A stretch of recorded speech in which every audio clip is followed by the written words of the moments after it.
Hey everyone, welcome back to Ontario Gardening. So today I am going over seeds that I am starting in February, and I thought I would talk about not only the seeds that I'm starting, but seeds that you could start in February. I am in Zone 6A, recently converted from Zone 5B. So this can work for a Zone 4, a Zone 5, and into a Zone 6. I do have seed mats to help start some of the seeds, but a lot of the things that I'm going to talk about don't necessarily need any seed mats. I actually used to start my seeds on the stove. In the daytime, I would just have them on the stove with the above the stove light shining down, and that's with the dome on top, and that's what I used to germinate my seeds, and it worked no problems. Obviously I didn't have as much success as I had now with germinating these seeds, but by all means, you do not need seed mats. This is just a general guide as to things that can be started now. I have this light on above me. I'm in my craft room today. I've got my puzzles and everything going. But it's like my phone is it's got such a low resolution once it loses the light. So I do think that it's probably best that I have this light on. So if it's really bright, I'm sorry. Good news is you can see me. Bad news for my under eyes, you can see me. So it's 4 o'clock in the morning again, as per usual. Give me a break. One day I will wear makeup again. I just don't know when. So anyways, we are going to start with maybe the fruits and vegetables, I guess, because that's usually what people are most excited to start, is to get those things started. Or if you are an avid flower gardener, you also love those too. So artichokes. So for lucky people that are, in a warmer climate than we are, artichokes are perennial for them. Because they're an annual for us, we need a little bit of extra time to get those started.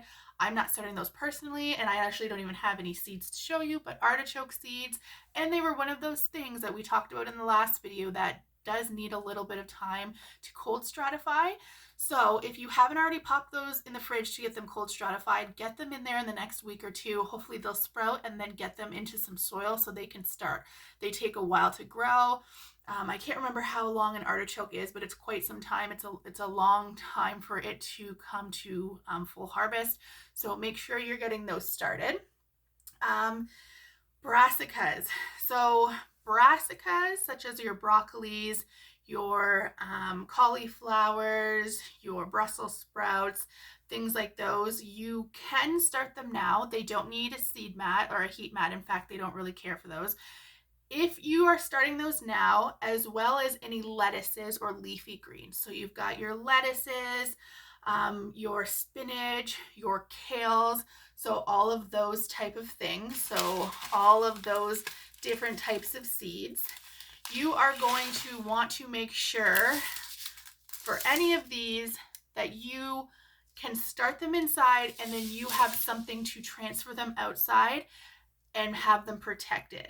So of course they're a cool crop, but when they're little, seedlings are kind of frost tender themselves until they get growing. A lot of people, when they do fall planting, they start their seeds in August. It gives the seeds a chance to germinate, start making seedlings, and by the time it gets cool, the heads of them are already starting, and the plant is already going.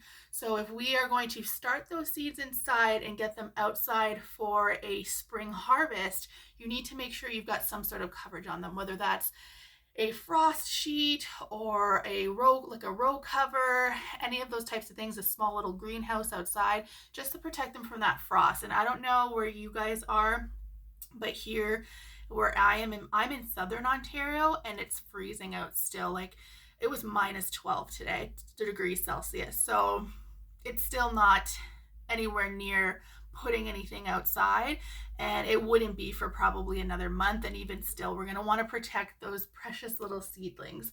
So anything like that, you are going to want to have that protection, but it is possible to start now. Peppers. Controversial. Some people start them now, some people don't. The people that are starting them now are probably not using any heat. If you have a heat mat, you can wait till like the end of February, which is a really good time to start hot peppers. So the sweet peppers, if you have a heat mat, no problem. They'll take off within, it's going to take a little bit longer to germinate. They're one of the longest germinating seeds. No problems. You can start those at the beginning of March, like the recommendation is 6 to 8 weeks. Get them started, all good to go. If you don't have a heat mat, I would start them a little bit sooner than that. But if you're looking at growing hot peppers and you don't have supplemental heat for those seeds, now is a great time to start because it's going to take them longer to germinate.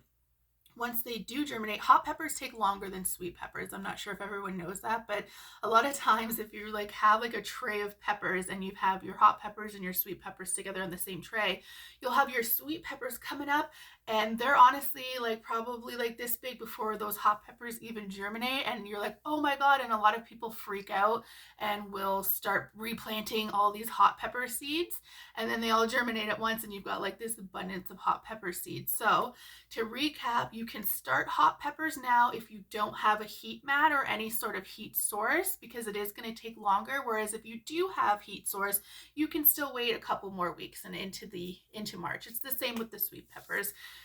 If you don't have any supplemental heat for the sweet peppers, then you could start those at the beginning of March. Those of us with heat mats can wait till like mid-March, even going until April. So I hope that one makes sense. I am growing none of the things that we just talked about. I'm not growing hot peppers at all this year just because I have a puppy. We got a puppy in July, and by that point we were already harvesting peppers, and we had to take great lengths to make sure that the puppy was safe from the things inside of hot peppers. I believe is it like a cyanide type? It doesn't matter, whatever. She needs to be protected. She's not fully trained in the garden yet because we had got her at almost at the end of the growing season. So she was too young to kind of really grasp the entire concept of staying out of the garden.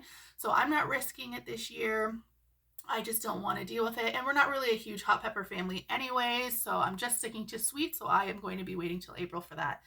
And other things that you can start now. Celery. Celery takes quite a long time. I don't have any of that, so I'm not growing it anyways. I grew an abundance of it last year and preserved it, so I'm good for celery for this year. Rhubarb is a good thing. Rhubarb is perennial for us. So if you are starting rhubarb seeds, you can start them now. And a lot of perennial flowers as well you're starting now, but we'll get to the flowers. Long day things. So, such as if you are growing something that takes an exceptionally long time for our area, so you like for where I am, our last frost is usually the end of May, and our first frost is usually October. So we've got June, July, August, and somewhat of September.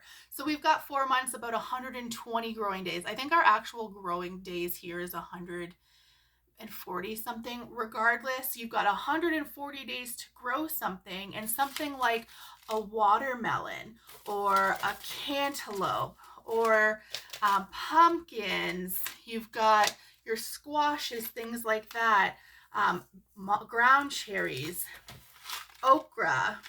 Those type of things all take a really long time to grow. So you need a head start on those, specifically like the fruits and stuff. Because like this one says right on the front of the package, I think it's backwards for you, that it takes 110 days just to grow these small sugar pumpkins. So you need to get those started sooner than later so that they have a really good chance to start out. And when they go in the ground, they've got a head start, because you don't want to plant this and then it's still not doing anything by September, and now you've only got a couple weeks left to produce the fruit, and you're like, oh crap. You almost want it to be ready to start, not flowering. You don't want them flowering in your house, but you want them to be put into the ground, get over that transplant shock, and actually start flowering soon after, so that the fruits can start to develop, because they're going to take a really long time. I hope that makes sense. On that note, one thing that I am going to try again this year for the third year in a row is loofah. So this is one of those plants that's going to take a really long time. So it's 105 days for loofah. So I'm going to start these at probably mid-February. I'm going to start these in the house, get them going so that I can get a good crop this year. Hopefully, fingers crossed. The one thing to note, cucamelon. If you've never experimented with cucamelon, actually they're on the list of things that you need to start sooner than later. But the one thing to note with all of these plants, You know, a lot of these plants are vining plants. Everything I did, pumpkin, the cantaloupe, the loofah, all of those type of things. So you need to be prepared when you start them from seed inside. Usually at about the 4 or 5 week mark, they're really starting to just vine all over the place. You need to have the space and you need to have the proper trellising for even just the little seedlings, and you need to have a decent amount of heat. Cucamelon is like one of them, and not necessarily a heat mat. It's just like you can't be keeping your house at like 18 degrees and hoping that your little seedlings are going to thrive, because they're not.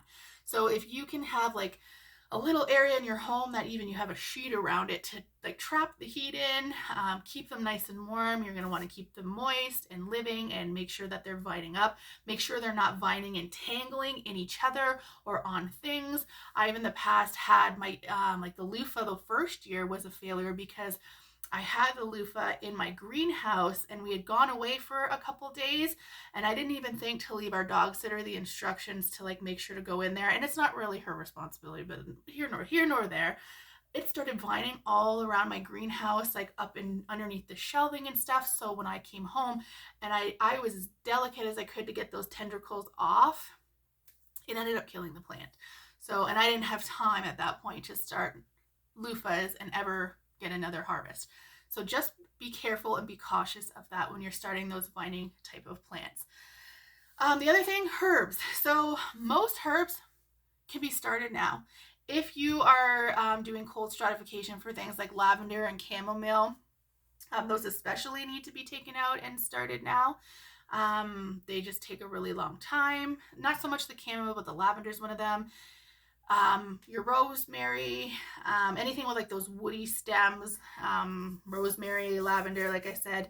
You can start your mints, your stevia. So I'm starting stevia, I'm starting rosemary, thyme, all those things.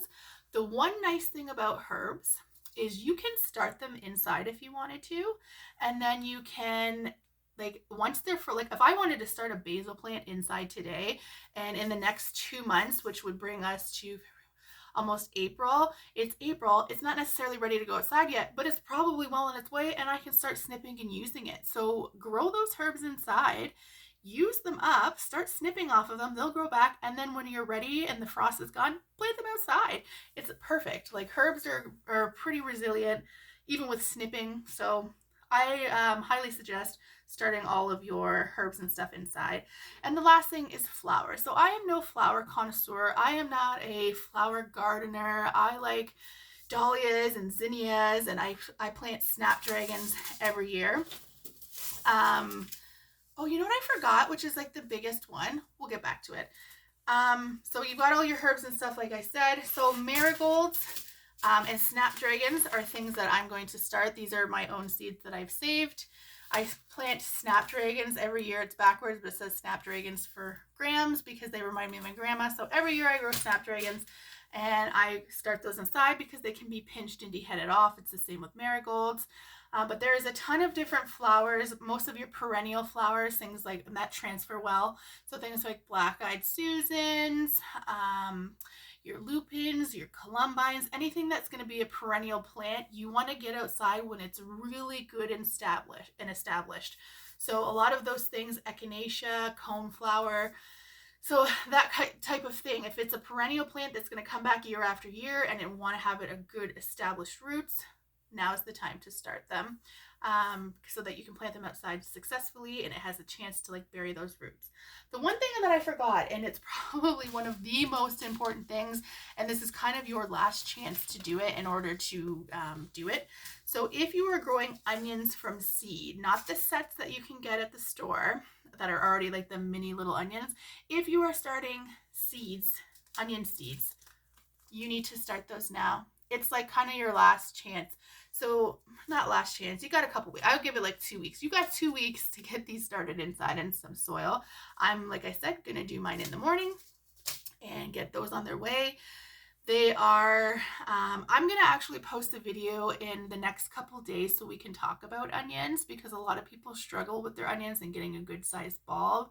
I have been collecting a lot of information. I've been experimenting over the last couple years, and we can talk about why you aren't getting big onion bulbs. But anyways, get them started now so that they become little seedlings, and in the spring you can separate them and plant them out. Those are one of the biggest failures I think people have. So if you want to make sure you're going to get nice big bulbs, then you are going to want to start your seeds immediately. So I think I got everything. Another thing you could start inside, and that's like falls under what the lettuces, is peas. So if you are going to do peas, they also, some of them will vine up. If you have a vine pea, it's going to also vine up. There are a cool crop, and if you wanted to, you could start them now, as long as you have coverage outside to get them outside. So I think I have everything covered. I do want to say there are some things that you absolutely do not want to start right now. Tomatoes is one of them. Long story short, if you have a plant that has too much top, like too much grown at the top, and you are trying to plant it, it can sometimes have transplant shock and they won't put off as much fruit as one that doesn't. So you don't want to start things like that. You don't want to start cucumber or zucchini or any of your warm crops. There's no need to start those now. There's no way you're going to be able to keep those alive. Like, it's possible, it's just going to cause you so much heartache. Just wait until like the end of April, early May for those. And then, yeah, I mean, you can experiment with lots of stuff. I mean, if you want to try experimenting and see what works for you. But that is just a general guideline of what you can start in February, because I know a lot of us are itching to get in that soil and start those seeds. And so anyways, hope that helps. That's enough for that. We'll talk to you later. Bye.